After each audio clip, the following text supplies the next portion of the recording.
Allez, bonjour à tous, j'espère que vous allez bien. Aujourd'hui, update du marché. Voilà, on est en fin de semaine, on parlera de la clôture weekly qui peut être intéressante. On a eu une bonne reprise ici. Donc, est-ce que c'est un potentiel bottom qui est posé? Est-ce qu'il y a une opportunité de short? Voilà, on verra tout ça en détail. Donc, on a bien réagi sur notre zone des 25 000 $, qui est censé faire support. Après, comme je dis, il y a beaucoup de monde qui la voit. Donc, est-ce que c'est un support temporaire, histoire de faire rentrer du monde et les punir par la suite? Mais bon, dans tous les cas, on a une bonne réaction, peut-être qui a été catalysée par BlackRock qui veut instaurer un ETF spot, qui a toujours été refusé. Là, bon, il y a des rumeurs comme quoi que ça serait potentiellement accepté. Comme je dis, hein, il y a beaucoup de news. Les news, c'est bien, hein, c'est bien sûr des catalyseurs, mais moi, ce que je regarde, c'est le prix, d'accord? Comme je dis, hein, les news peuvent mentir, on n'est jamais sûr de rien. Hein. Le TF n'est pas encore accepté, on n'est pas sûr qu'il va être accepté, d'accord. Donc voilà, il peut être refusé, bien que au vu de la situation, de ce que je comprends, il y a plus de chances qu'il soit accepté qu'autre chose. On parle d'un ETF spot, hein, parce qu'il y a déjà eu des ETF BTC futurs, mais là c'est vraiment du spot, détenir, enfin. Ils détiennent pas réellement le BTC vu qu'il passe par un ETF, mais voilà, c'est un intermédiaire. C'est un ETF, hein, comme le S&P, comme voilà, c'est ces ETF là classiques, mais là ce sera un ETF que sur le BTC.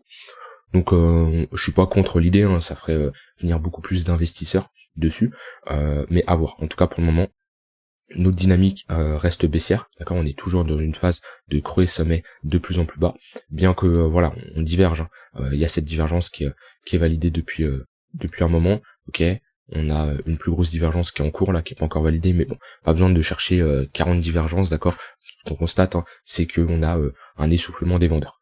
De toute façon, on le voit sur le prix, hein. Généralement une tendance qu'elle soit haussière ou baissière, elle est comportée de plusieurs impulsions. On a eu une impulsion baissière, une seconde, une troisième. En général, voilà, quand on commence à avoir plus de 3 impulsions, qu'elles soient haussières ou baissières, on sait d'avance qu'on a un essoufflement, d'accord. Le marché peut pas augmenter ou baisser à l'infini, hein. Il faut qu'il ait un retracement. Alors on peut avoir un retracement pour avoir une continuation baissière, mais voilà, on attend ce genre de retracement. Comme ici, hein, on a une première impulsion haussière, une seconde et une petite troisième ici. Et le marché s'est calmé. C'est toujours ce genre de phase en 3 temps, hein, ça arrive assez souvent. Ok, comme on a ici, ici en weekly, on a une première phase baissière, une seconde et une troisième, d'accord. Donc voilà, on peut voir ça comme je fais pas de l'héliotisme, hein, des vagues d'Elliott ou autre, hein, mais voilà, c'est quelque chose d'assez classique où en général une tendance est accompagnée de minimum 3 mouvements. C'est à partir de là qu'elle commence à s'affaiblir. Maintenant, comme je dis, hein, c'est pas parce qu'on a un affaiblissement que ça y est, c'est la fin.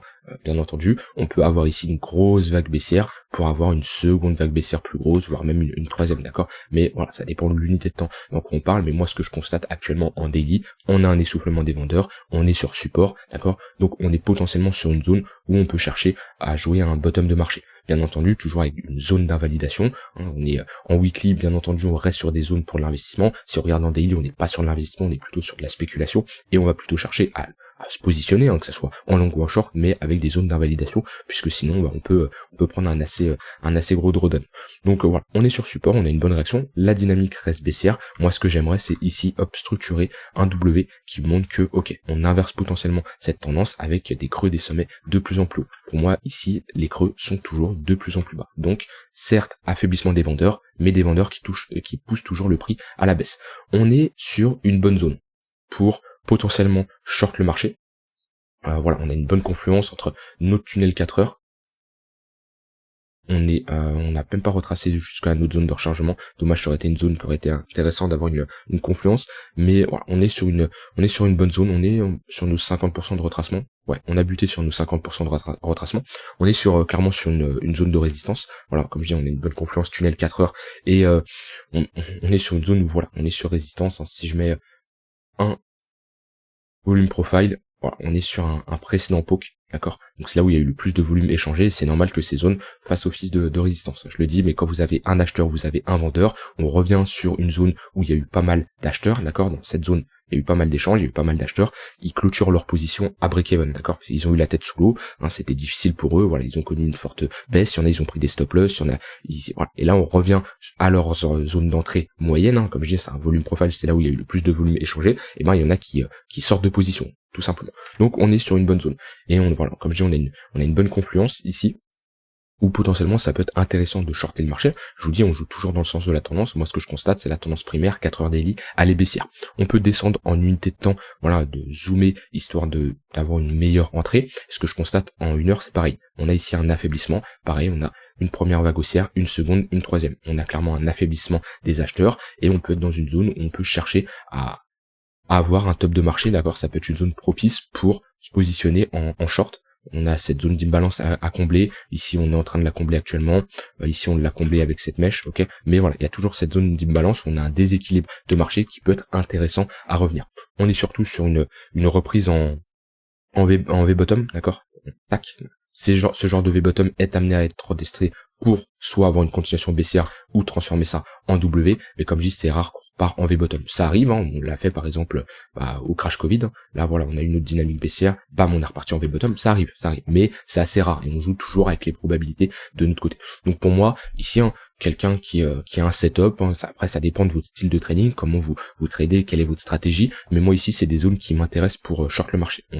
On a une bonne zone de confluence, d'accord, bien sûr avec une zone d'invalidation, hein, qui serait globalement ici, hein, si le prix commence à avoir une poursuite haussière, voilà, c'est que notre trade est invalidé, notre zone n'était pas pertinente, et voilà, on a tort, on accepte notre perte. Mais pour moi ici, en 1 heure, voilà, on a une petite structure ici qu'on verrait plus en 15 minutes, d'accord, un petit M, j'attendrai plutôt une structure en 1 heure, à voir comment le marché, ce qui me dessine, mais s'il me fait quelque chose comme ça, ce serait déjà plus intéressant. Ici, on voit qu'on avait un M, au final, on a piégé des acheteurs pour avoir une continuation haussière. Après, la localisation ici est plus intéressante.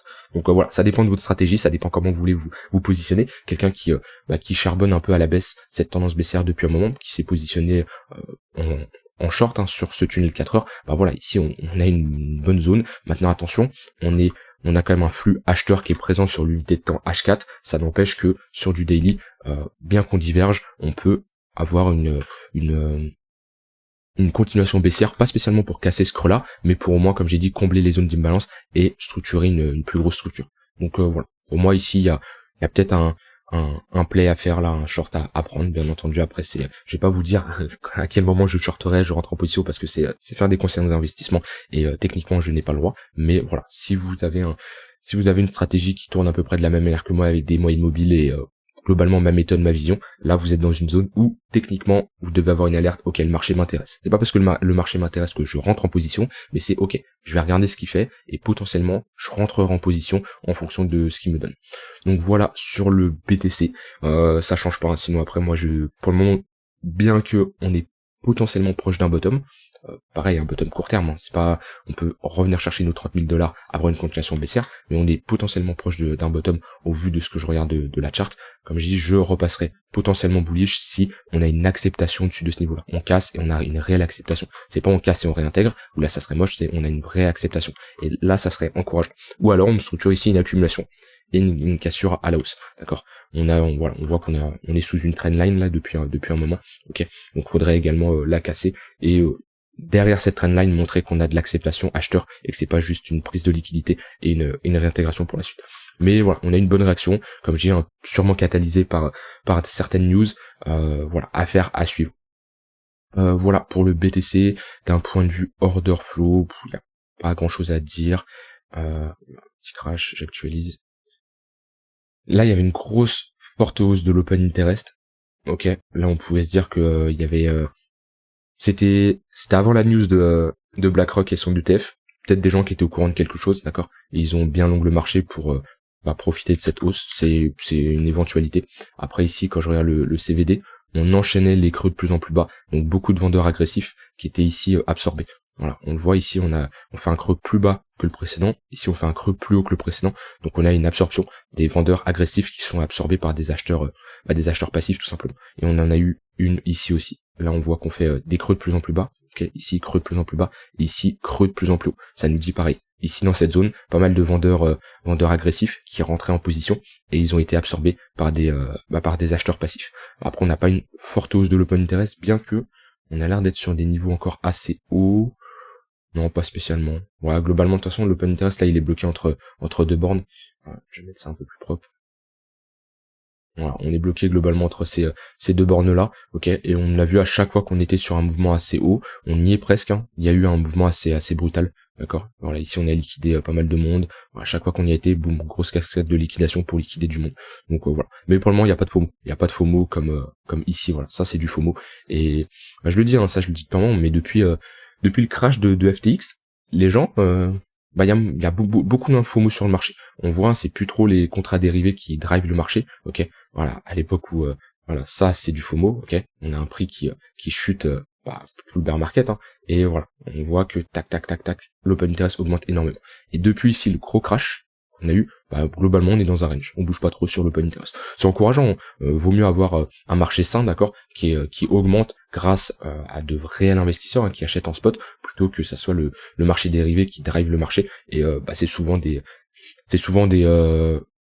moments qui sont pas sains pour le marché, où on a ça en bull market, c'est normal, c'est tout le monde est euphorie, mais commencer à poser un bottom via des contrats futurs, c'est pas la meilleure chose. Donc voilà, pour moi c'est ce crash de FTX, bien qu'il a fait souffrir du monde, ok, je dis pas le contraire, même moi j'ai été touché, ce que je regarde pour la suite, c'est grâce à ça, on n'a pas énormément de FOMO, on n'a pas un contrat dérivé qui s'excite sur les marchés, alors que Binance a dû récupérer une part du marché, hein, là-dessus avec la crash de FTX, ils ont récupéré pas mal de clients, c'est sûr, et pourtant il n'y a pas une grosse hype pour le moment, donc tant mieux, pourvu que ça dure, que on a de réels investisseurs qui rentrent en position et qu'il n'y a pas du monde qui euphorie, parce que un open interest qui augmente énormément, ça crée énormément de liquidité, et ça crée potentiellement des gros long ou short squeeze pour liquider tous ces gens. Donc voilà pour BTC. Pour Ether, alors oui, la clôture weekly, je voulais en parler aussi. C'est intéressant ce qui nous fait s'il clôture comme ça, parce que ce creux, il serait fortement maintenu. Là, on pourrait avoir une continuation baissière, hein. Donc on a, hop, ici, sommet, creux, plus bas que le précédent. Ici, sommet, mais là, on voit que ce creux est maintenu en weekly. On n'arrive pas à clôturer au-dessus, en dessous. Donc certes, en daily, la dynamique est baissière, mais en weekly, on peut être sur une zone assez importante, là, ici, où voilà, on galère à passer. Donc si on a une clôture comme ça, c'est encourageant. Et sur Ether, c'est à peu près pareil, je crois que... Non, Ether, faudrait qu'on regagne ce niveau-là. C'est un niveau vraiment à sauver, hein, parce que là, sur Ether, si on clôture comme ça, on fait un M-top. Et un M-top, ça serait pas encourageant pour la suite. Donc on attend la clôture weekly de dimanche soir, là, dimanche soir lundi. Mais si on clôture au-dessus de ce niveau-là, ça serait encourageant. Mais pareil, en daily sur Ether, c'est pas joli, hein. On est toujours dans une dynamique de creux sommet de plus en plus bas. Là, on est sur un rebond en V-bottom. À voir, je sais pas où on se trouve sur Ether. On a une bonne confluence aussi, hein. On est dans cette résistance. Donc là, pareil, tous les acheteurs qui sont rentrés en position dans cette zone-là, et qui ont eu la tête sous l'eau, ici, c'est une zone où potentiellement ils pourraient clôturer leur position. Et c'est pour ça qu'on a une réaction dans cette zone, d'accord. On a une bonne confluence, tunnel daily, tunnel 1 heure. Pareil, en 1 heure, on diverge à la baisse. Il peut y avoir une opportunité aussi à chercher sur Ether, bien sûr, avec un stop loss au-dessus du précédent sommet. Mais voilà, sur Ether, pas grand-chose à ajouter de plus. Voilà. Pour de l'investissement, comme je dis, j'attendais à des niveaux beaucoup plus bas. Sur Ether, on est haut. Ça dépend en fonction de votre raison de temps et comment vous regardez une charte. Mais là, si je regarde comme ça, on reste toujours sur une zone assez haute. Il suffit juste que je trace un Fibonacci. Hop. Voilà. Moi, j'aime bien en général me placer dans ma zone de rechargement. Donc si on retourne chercher les 0,118, ça serait une très bonne zone. Mais pour le moment, on est plutôt ici pour jouer de la continuation de tendance. Donc de cette tendance primaire qui est haussière. Et de chercher à l'angle marché, mais ici avec des zones d'invalidation automatiquement. Ça nous évite de se prendre au cas où un moins 20-25% sur notre portefeuille. Voilà, sinon on a BTC Ether, c'est bon. La Bitcoin dominance qui continue à elle continuer sa tendance haussière. On a cassé ici notre haut de range, on a fait un pullback dessus, on l'a pas réintégré. C'est pas très bon pour les altcoins en général. Donc là on pouvait parler d'une d'une potentielle fausse cassure, d'accord. Là on a une confirmation de notre prochaine bougie weekly, donc celle qui est en cours, qui va encore confirmer au-dessus du plus haut là. C'est pas bullish pour la suite, on pourrait avoir un Bitcoin quand on profite, d'accord. De toute façon, moi ça change pas. J'aimerais, pour vraiment me dire, ok, on a une potentielle alt season, on a des altcoins qui regagnent en gain contre le BTC, j'aimerais une réintégration de ce range-là, à minima, et le mieux, ça serait une clôture de ces creux-là. Une clôture sous ces creux-là, qui me dirait, ok, là les altcoins sont prêts à surperformer le BTC. Pour le moment, il n'y a pas d'altcoin season, il n'y a rien. Pour le moment, c'est juste le BTC qui surperforme l'ensemble du marché. Ici, il y a absolument rien. Je sais, il y en a qui attendent cette altcoin season. Pour le moment, elle est pas là, d'accord. Donc, rien ne nous empêche de continuer à hausser, d'avoir une altcoin season beaucoup plus tard, d'accord. Et puis, on peut pas prédire à l'avance le marché ce qui va nous préparer, mais voilà, méfiance quand même. Pour le moment, on est plus drivé par le BTC que par l'ensemble des altcoins. Voilà, j'ai rien d'autre à ajouter.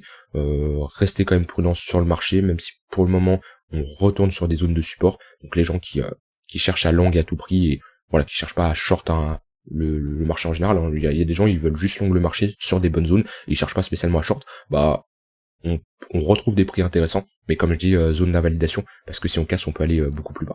Et pour ceux qui s'intéressent plutôt sur du court terme, on est sur une zone assez intéressante pour chercher à short le marché. Donc à vous, si vous tradez des patterns, si vous cherchez à, voilà, je sais pas votre condition d'entrée ce que c'est, mais on est dans une bonne zone. En tout cas, je ne chercherai pas, ce qui est sûr, c'est je ne chercherai pas à long le marché ici. On est sur résistance, on est dans une dynamique baissière, c'est trop tard. Ici, pour ceux qui voulaient faire de la contre-tendance, éventuellement il y avait une opportunité, là c'est beaucoup trop tard selon moi.